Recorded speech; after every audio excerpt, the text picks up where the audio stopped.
Welcome back to Original Settings Commentary Part 6. I'm excited to be speaking on this chapter. I'm excited about speaking in every chapter. But on this one, because I'm connecting science. If you remember in the beginning, I said that Albert Einstein said, religion without science is blind, and science without religion is lame. And so we're able to go deeper because we have science collaborating and saying yes to truths that have been around for thousands of years. And so two witnesses are saying the same thing that validates a truth or the truth. So in this chapter, I went deep into the findings of Dr. Emoto. I want you to write this down. Dr. Emoto Rice Experiment. This is videos on YouTube you can watch. So not only is this research was done in Japan, but ordinary people, have been doing it in their own homes. Matter of fact, you can do this in your own home, his findings, so that you can see it doesn't change. So truth is truth. It doesn't bend. It's not once in a while, it's always. And so let's go into some of these findings because this is exciting because this is something that I'm taking away your faith in a sense, because I don't need you to believe it because you don't see it. See, if you see it, then I don't need your faith because it's truth. Does that make sense? So this chapter is exciting because I'm bringing science to come alongside God's truth, which been around for thousands of years. Now science is coming alongside and going, hey, that's truth. And so let's go to my first point. Preaching the gospel of grace for many years, I realized something was missing. After people were saved, they were still battling hurt, soul wounds, and mental strongholds. So this is something that pushed me to figure out more. There's got to be more. With God, there's always more. We kind of stopped, but there's always more. I went down the rabbit trail and found that there is more. If I can equip people with truths, that these truths will set them free. And so this is one of the truths that we're going to go into is the power of words. On our last commentary, we spoke about witches, warlocks, and the occult, which have to do with spells or spellings, narrative, stories. And many times the stories we tell ourselves, which are not based on truth, the truth is based on a truth. And if we have the power and the ability to change that, to change the outcome of our life. And so understanding this is profound because once we understand that the words we speak have frequency and have a language that's being sent out, then you're more aware of what you're creating. We're always creating. Our language and our voices and what we speak is always communicating something. The position of the heart is what changes it, whether it's life or it's death. And as is with our external words, so it is with our internal words. And so I want to go deeper in understanding our internal words and the power they have by us not understanding that these narratives we have in our hearts are important, and they're also what makes us change. So let's go to the second point here. Words carry frequencies. According to the beliefs of Dr. Emoto, he was able to freeze water so that he could see the effects of words on the water in its frozen state. And his findings supported the notion that words can indeed affect water. The average human body contains 70% water, and we start out 99% water as fetuses. Why is this important? Is because whatever story we're telling ourselves inside, whatever our narratives are inside, it is resounding in who we are. Words have frequency, and they're being imparted to the rest of who we are. We're 70% water. So what is the message that you're keeping inside yourself within the containment of this newfound mystery that words create? And if they create and now you could see it in water, what are we creating inside of us? What is resounding inside of us? And what is it that we're carrying? I love the fact that sometimes you come across some people that just have what they call a negative vibe, right? And it's kind of like a discerning. And some people have, you see some people and you're excited and you're happy, they just bring it, right? So what makes a difference? What is it that you're discerning? You're discerning what it is resounding off their hearts. That's powerful. So in other words, you carry an aura. That aura is based on the conversations you're having inside. Why? They're resounding from the water that you are, and it's creating this atmosphere, if you want to say it. And that atmosphere is discernible. You can discern this. And so understanding this gives us responsibility to self. You have a responsibility to yourself to watch what is resounding in your heart. What is the conversations? Where are those conversations coming from? And the fact that if a thought comes up and you're having a conversation with a thought, have you ever had a thought and then you keep going that way and you go into assumption land? Assumption land is you start assuming. The mind starts giving you suggestions and you start believing it. Why is giving you suggestions? It's based on your previous past. It's going through the past and seeing something that's happening, and now you get a thought, and then you go with it. And so, if the thought is not producing anything positive in your life, what are we to do? Take every thought captive. Don't follow that conversation. And you know what I'm talking about when someone says something and you start meditating on it and you start going into this mindset and everything is negative. How do you know that it's negative, George? Great question. How's your heart? Are you down and out? Or is it giving you life? Or is it producing death? So those words are resounding within the essence of who we are. Let's go to our third point. We can read how over and over wells were placed where God would meet his people. Even in one of the most famous conversations of Jesus we have documented, he is sitting next to a well and telling a Samaritan woman, if you knew the gift of God and who you are speaking to, you would ask me and I will give you living waters. John 4:10 NIV. So here he's talking about a wellspring. Where does that wellspring come from? From the Spirit of God. That's why if you have your mind set on the things of the Spirit, you'll never satisfy the things of the flesh. The flesh is the desert. It's always thirsty. There was a saying, it's like, don't be thirsty, or thirsty Thursdays. I remember back in Foxes, right? It's like this desire that needs to be met is because the flesh is desiring something to feel whole. But when you understand that you have the well of life, you have everything you need, is that you're spirit minded. And when you're spirit minded, you're flowing. Life is flowing from you. But when you're carnally minded, it's a desert. Nothing flows. And he was telling her, hey, the water that I'm going to give you is going to be forever. So we have it. We have the access to this water that flows within. And it's funny how he's talking about water because water is life and we're 70% water. And that's what's flowing from inside. And so understanding that whenever we have desires that are not met is because we're not flowing. What's the difference between spring water and a pond? The pond doesn't move. And sometimes we could be a pond and nothing grows in a pond that's good, just mosquitoes and all this. But fresh water continues flowing from you, which is life, right? If you look at a spring, usually animals drink from it. It's fresh. It's coming from the mountain. It's flowing from higher ground. We need to be flowing from higher ground because if we stay stagnant is a pond that doesn't move. And so here he's saying, you're going to have this inside. And then he goes and connects it with worship.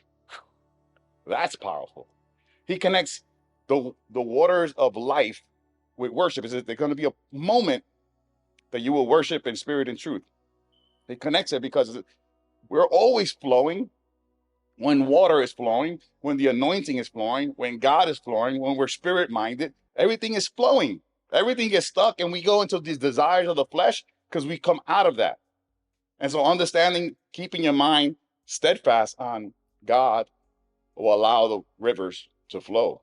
And if it's flowing, it's not stagnant. If it's stagnant, then what are the conversations we're having? Because we understand that water contains messages. What is a message? That's resounding in our life. Because if it's fresh water, even if you think it for a minute, let it go, let it flush. Let's go to the next one.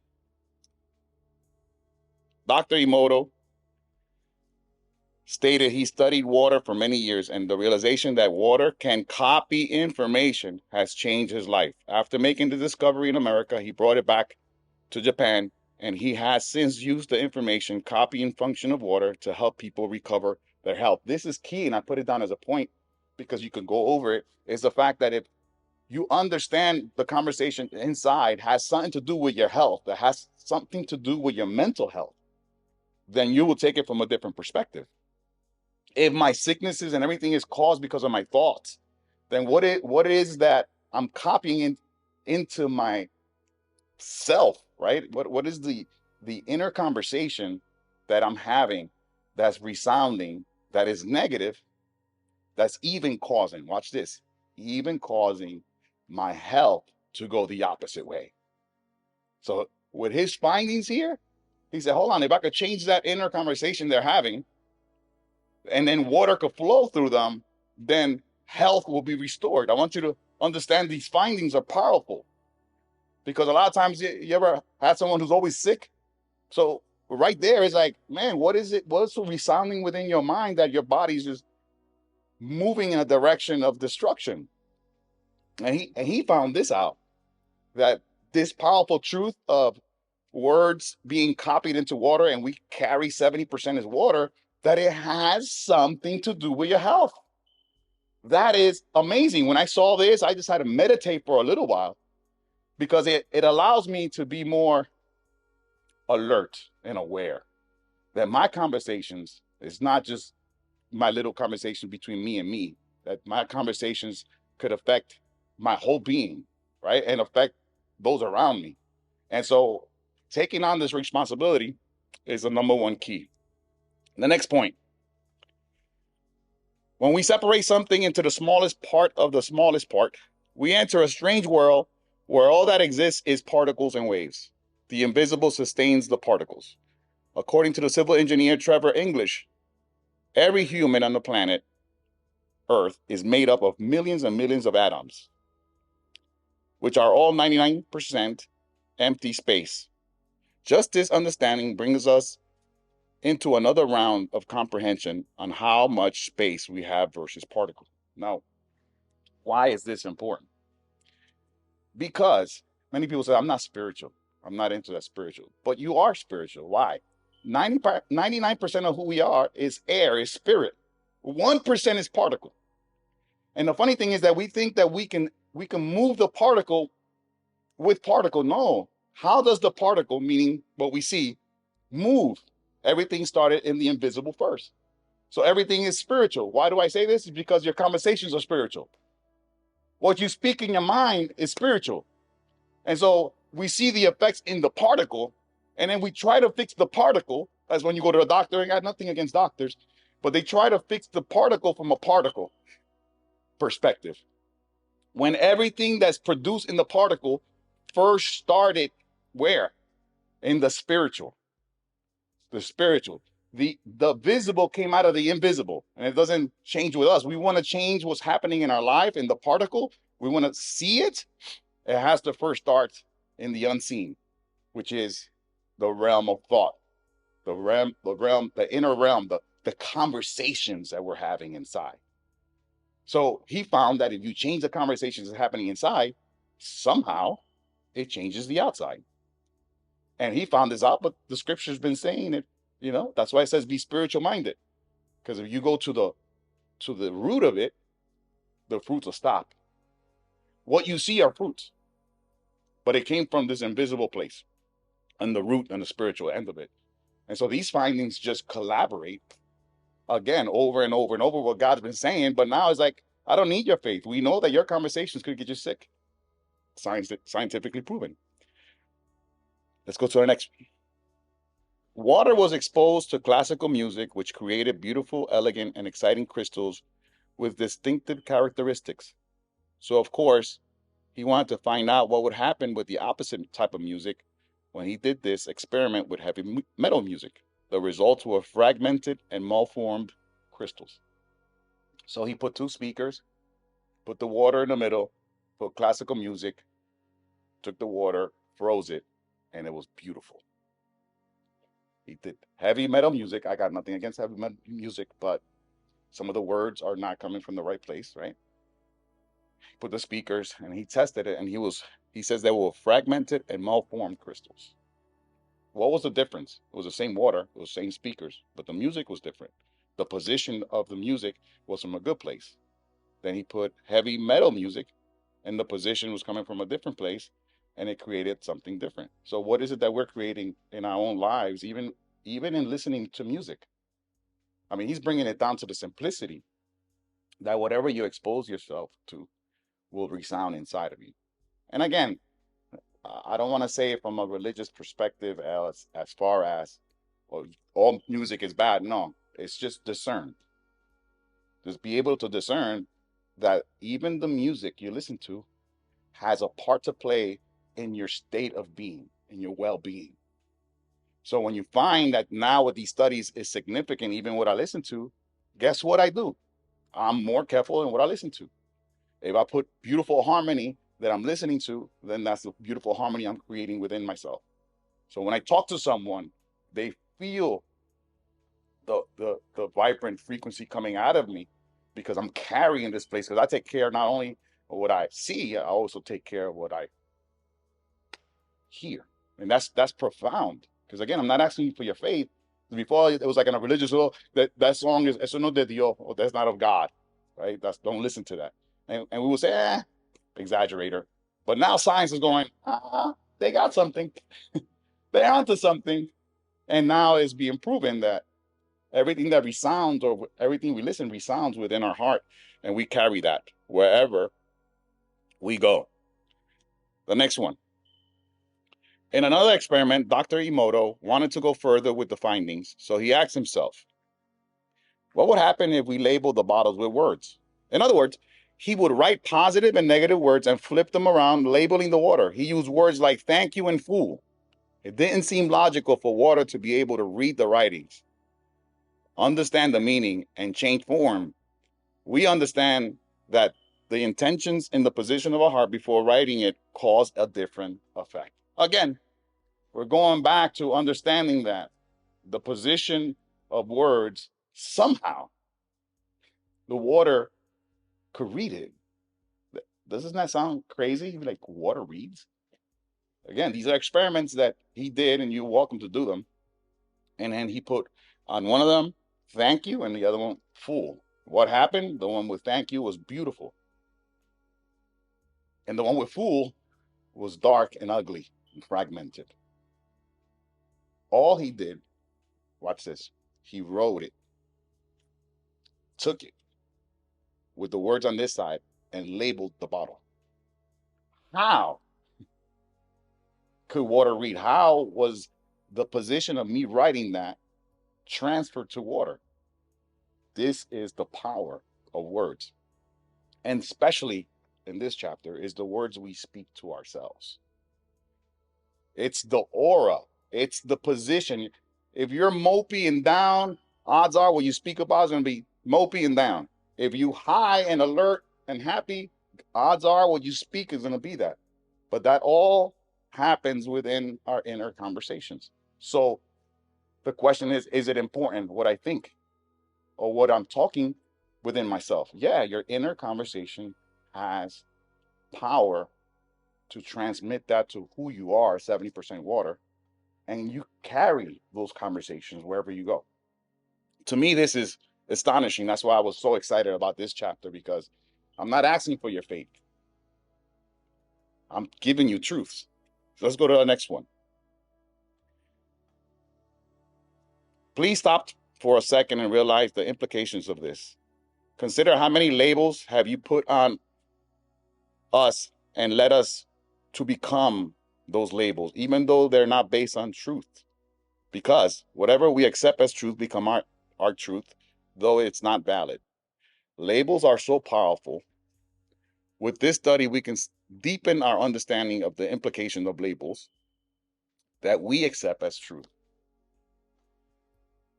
Again, this is powerful because growing up, I had labels. I don't know about you, but it's a good moment to kind of reconsider what labels have you been spoken over that now they become your truth, even though it's not the truth. And this is what we're doing here in this book is renewing our minds and putting in new labels. We have the power to change those narratives. We have the power to change those labels because God has given us that power. The Creator created creation to create. We're always creating. We're always changing. We can do this. We're malleable. Our brain is malleable. It doesn't have to stay one way wired. It could be changed. And so this is profound because you could be living with a label, hashtag identity, all your life. And you believe it to be truth. And so that's faith. You're believing that lie to be a truth. And that's a truth, not the truth. And that's why we have in the end of this book the verses to memorize and keep them every morning, go over them. Why? You want them to be etched in your heart. You want them to be labels. If you want any label, let it be the label that God says. That right there is a moment for hallelujah. I'm going to label myself. I'm going to look at the word of God, and whatever God says about that I am, then that's who I am. That's the label I'm putting. Even though I was told something different, I can change that. That's how we become inner engineers. How do we become inner engineers? The inner engineering is inside. It's inside your heart. It's changing those narratives to transform our lives. The next point, as the studies continue, there was another bottle that was labeled with angel and the other bottle was labeled Satan. The results again were too powerful to ignore. The word angel resulted in a ring of small crystal links together. They looked like a bunch of little diamonds, and they were glued together to make a perfect circle, while the word Satan formed a crystal with a dark lump in the center. Sort of like you're looking at a black hole when you look into heaven. It was formless and without life. The reason I put this one in here is because angel had a beautiful design. Like, this is something I'll paint my whole wall with. But Satan was a black hole. It was literally like a black hole, just something that's pulling, right? And so it's astonishing that even those words describe in the water a picture of what the original setting is for them, right? So one is beautiful, the other one is just a black hole, empty and void. And so it is powerful to just look at it from that perspective, the inside of how and it even looks like him. If you look at it, the enemy, I will look at something black and and horrific, right? And so even water could describe that to us. And I'll go to my final point. In another fascinating scientific experiment conducted by Dr. Emoto to investigate the potential influence of prayer on the physical properties of water, researchers set out to examine the effects of spoken words of affirmation over a lake to ascertain any discernible change. Samples of the lake were collected prior to and after the involvement of priests who performed prayers. The result of this experiment was truly astonishing. Prayer is powerful to the point that they did a study on this. They had a priest spoke, but they took the water before the priest and after the priest. And again, the findings were astonishing. Just to think that your prayers are powerful, they can change atmospheres. And we say that all the time.